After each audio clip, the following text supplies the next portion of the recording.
नमस्ते। मैं प्राध्यापक शिरीष कुलकर्णी बड़ौदा की महाराजा सयाजीराव यूनिवर्सिटी में प्रोफेसर रहा, हेड रहा, department of accounting and financial management और फैकल्टी ऑफ कॉमर्स। बाद में 2016 से विद्यानगर आणंद जिला सरदार पटेल यूनिवर्सिटी में कुलपति रहा। आज मैं एक गंभीर विषय से शुरुआत करने जा रहा हूँ। देखिए, ऐसा हम कहते हैं भारत माता की जय, भारत स्वतंत्र हुआ 15 अगस्त 1947 से, इंडिपेंडेंट इंडिया। लेकिन क्या सही में इंडिया इज इंडिपेंडेंट?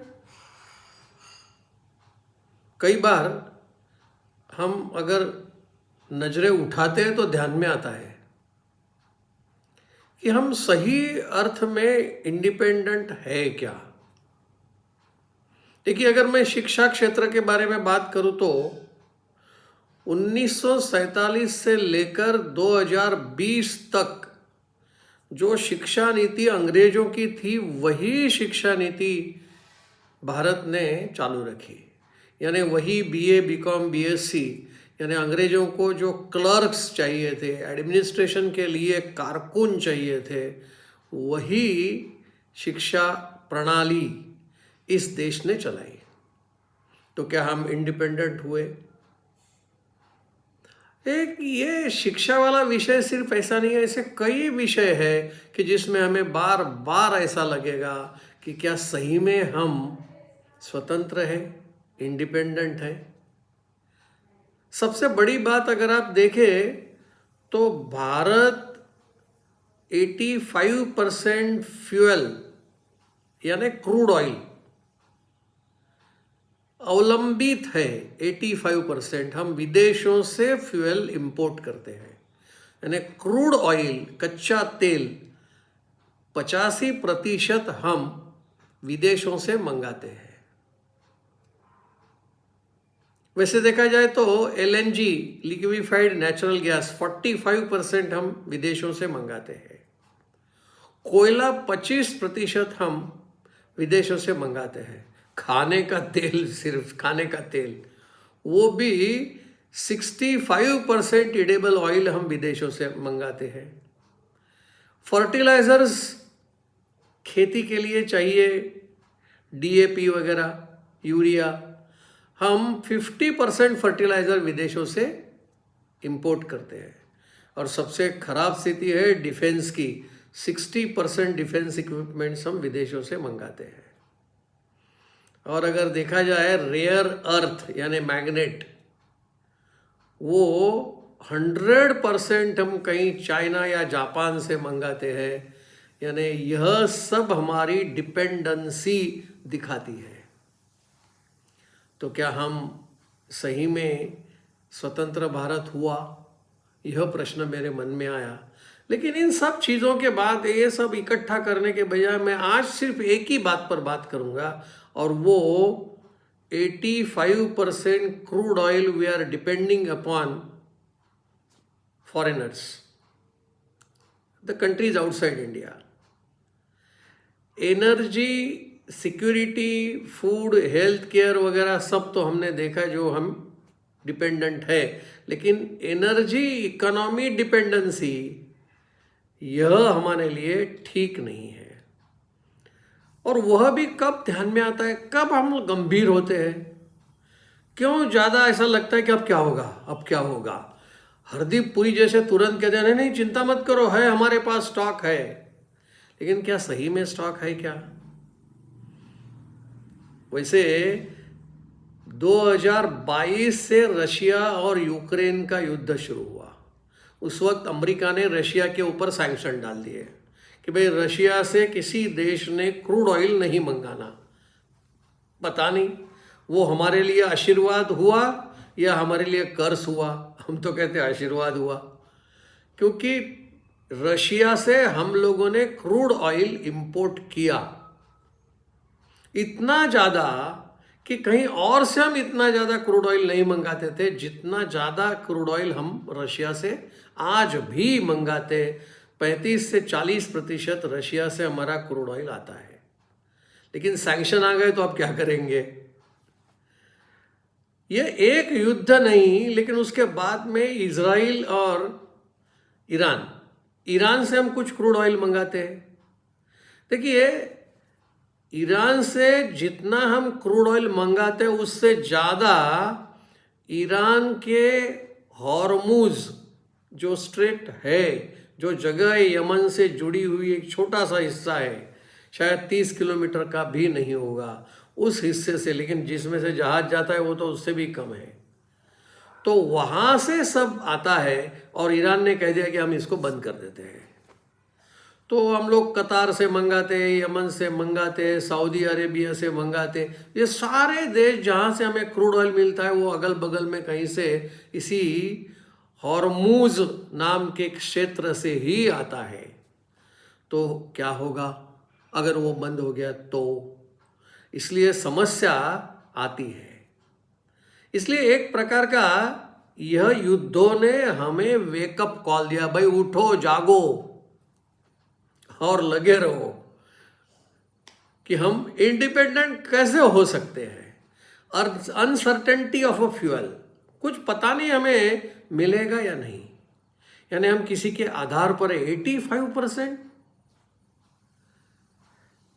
एक देश ऐसा है चाइना, वो भी वैसे देखा जाए सबसे ज्यादा क्रूड ऑयल विदेशों से मंगाता है, उसके बाद हमारा ही नंबर है। तो ये हमारे लिए वेकअप कॉल। इसलिए क्या हम अपने साधन कुछ जुटा सकते हैं क्या?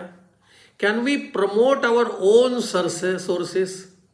कई बार आता है बायोफ्यूल है या तो इथेनॉल है, ऐसे कुछ आते हैं जो फार्मर्स जो है वह हमें इसमें समृद्ध कर सकते हैं क्या? लेकिन उसका भी एक विचार करने जैसा है कि भाई 1 लीटर पेट्रोल में जितनी एनर्जी मिल सकती है उतनी एनर्जी 1.5 लीटर एथेनॉल से लगभग 1.4 समथिंग है। लेकिन मैं 1.5 लीटर की इथेनॉल की एनर्जी 1 लीटर पेट्रोल जितनी है। पेट्रोल का भाव क्या है? 98, मान लो 98 रुपीज पर लीटर। तो इथेनॉल का हमें कितने में पड़ेगा? करीब करीब 66 रुपीज पर लीटर हमें इथेनॉल मिल सकता है। तो इथेनॉल हम अगर लेते हैं तो आज की तारीख में जो कार का इंजन है, जो हमारे ऑटोमोबाइल क्षेत्र के सारे व्हीकल्स है, उन व्हीकल्स में कितना प्रतिशत इथेनॉल चलेगा, या हमारे ये सारे इंजन जो है उनको बदलना पड़ेगा क्या? क्योंकि इथेनॉल कोरोसिव है। आज के तारीख में हमारा पेट्रोल यानी ब्लेंडेड इथेनॉल 12 से 13% का ब्लेंडेड पेट्रोल में मिक्स करते हैं, तब ये चल रहा है। यानी अगर पूरा का पूरा हम ऐसा सोचते हैं कि भाई हम सिर्फ इथेनॉल से चलाएंगे तो वो ठीक नहीं है। देखिए, मैंने कहा कि भाई हमारी फास्ट ग्रोइंग इकोनॉमी, ऐसा हम कह रहे हैं। ऐसा क्यों कह रहे हैं कि भाई हमारे माननीय प्राइम मिनिस्टर जी ने कहा है कि भाई हम 2047 यानी ईयर 2047 तक हम विकसित हो जाएंगे। मैंने अभी आपको कितनी जगह पे हम डिपेंडेंट है, तो वैसे तो ये शब्द प्रयोग और भी आता है, आत्मनिर्भर भारत। क्या इन सारी चीजों को देखते हुए ऐसा लगता है कि हम आत्मनिर्भर है, या कब हो सकेंगे? क्या हम 2047 में आत्मनिर्भर हो जाएंगे? पता नहीं। मैंने अभी कहा था आपको, सबसे ज्यादा क्रूड ऑयल खरीदने वाला कोई देश है तो वो है चाइना। लेकिन यह चाइना की इंपोर्ट करने की कैपेसिटी ज्यादा है, लेकिन उसके साथ साथ उसकी इन्वेंट्री भी ज्यादा है। आपको शायद आश्चर्य लगेगा कि कम से कम 35 दिन तक अगर क्रूड ऑयल इंपोर्ट नहीं किया चाइना ने, फिर भी 35 दिन जितनी इन्वेंट्री क्रूड ऑयल की उनके पास है, यानी उन्हें चिंता करने की आवश्यकता नहीं है। वैसे देखा जाए तो SPR यानी petroleum reserve, strategic petroleum reserve, SPR, तो ये SPR जो है वो 1.7 बिलियन बैरल, सोचिए बिलियन बैरल से लेकर 2.2 बिलियन बैरल, इसके बीच में कहीं चाइना का इन्वेंट्री है। इसलिए मैंने 35 दिन का कहा, सॉरी 35 दिन तो छोड़िए, 5 माह तक, 35 दिन नहीं, sorry, I am sorry, wrongly stated, 5 महीने तक उन्हें पेट्रोल इंपोर्ट नहीं हुआ तो भी चलेगा, यानी इतना बिलियन बैरल उनके पास स्टॉक रहता है।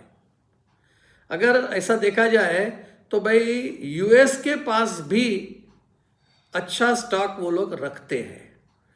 चलिए इन दो देशों के साथ बात करने से भारत का भी हम देखें। भारत के पास 20 दिन का स्टॉक रहता है, 20 डेज, उतना ही स्टॉक हमारे पास है। लेकिन SPR का अगर हम सोचें तो हमारे पास 39 मिलियन बैरल जितना स्टॉक SPR यानी स्ट्रेटेजिक पेट्रोलियम रिजर्व हमारे पास है। US का यही क्या है, 400 मिलियन बैरल, इतना US के पास स्ट्रेटेजिक पेट्रोलियम है, और चाइना के पास 286 मिलियन बैरल है। हमारा तो 39 मिलियन बैरल, उसमें से भी 60% का जो है, यानी जो हमारा स्ट्रेटेजिक पेट्रोलियम रिजर्व, वह रिजर्व पेट्रोलियम हमारे पास 60% सरकार के पास है, बाकी सारी प्राइवेट कंपनियों के पास है। तो अगर हम कहीं अटके तो लटकेंगे, ऐसा मुझे लगता है। इसलिए इस विषय में गंभीरता से सबको सोचना चाहिए। एक तो ये कहा गया कि भाई ओन सोर्स निकालो, तो एक हमने इथेनॉल का कहा, बायोफ्यूल का कहा, तो हमारे पास ये भी विषय है। देखिए LNG, लिक्विफाइड नेचुरल गैस भी हम इंपोर्ट करते हैं, 45% लिक्विफाइड नेचुरल गैस। तो उस गैस पर चलने वाली गाड़ियां वो भी हमारे पास अपना नहीं है। इसलिए LNG नहीं, पेट्रोल हमारे पास नहीं, तब क्या होगा? क्योंकि LNG भी हम विदेश से मंगाते, वही फिर जो यमन और ईरान के बीच का जो जगह है वहाँ से ही हमें ये लाना पड़ेगा। जिसे हॉर्मुज कॉरिडोर कहे या स्ट्रेट कहे, तो वहाँ से ही गैस भी आता है। तो और क्या पॉसिबल है? पॉसिबल है हम इलेक्ट्रिक व्हीकल्स का उपयोग करें। इलेक्ट्रिक व्हीकल्स हम उपयोग करेंगे तो हमें ये क्रूड ऑयल की आवश्यकता नहीं पड़ेगी, कम पड़ेगी, इतना तो कह सकते हैं। लेकिन इसमें भी एक समस्या आ गई है। चाइना ने रेयर अर्थ यानी मैग्नेट जो ऑटोमोबाइल क्षेत्र में चाहिए ही चाहिए, वो या तो चाइना दे सकता है या तो जापान दे सकता है। चाइना से बंद हो चुका था इस युद्ध के समय में, तो अब पता नहीं अब ये कब खुला करेंगे और हमारे पास वो आएगा। यानी इन सब बातों का अगर हम समरी करते हैं तो हमें लगता है कि हम सही में इंडिपेंडेंट है क्या, हम आत्मनिर्भर है क्या। इसलिए हमें आत्मनिर्भर बनने के लिए हम फिर से साइंटिस्टों के पास इन सवालों के जवाब मांगे तो हमें कुछ शायद जवाब मिले और हम सही अर्थों में इंडिपेंडेंट, भारत स्वतंत्र होगा, ऐसा मानकर चलते हैं। इसी शब्दों के साथ मैं अपनी वाणी को विराम देता हूँ। आभार।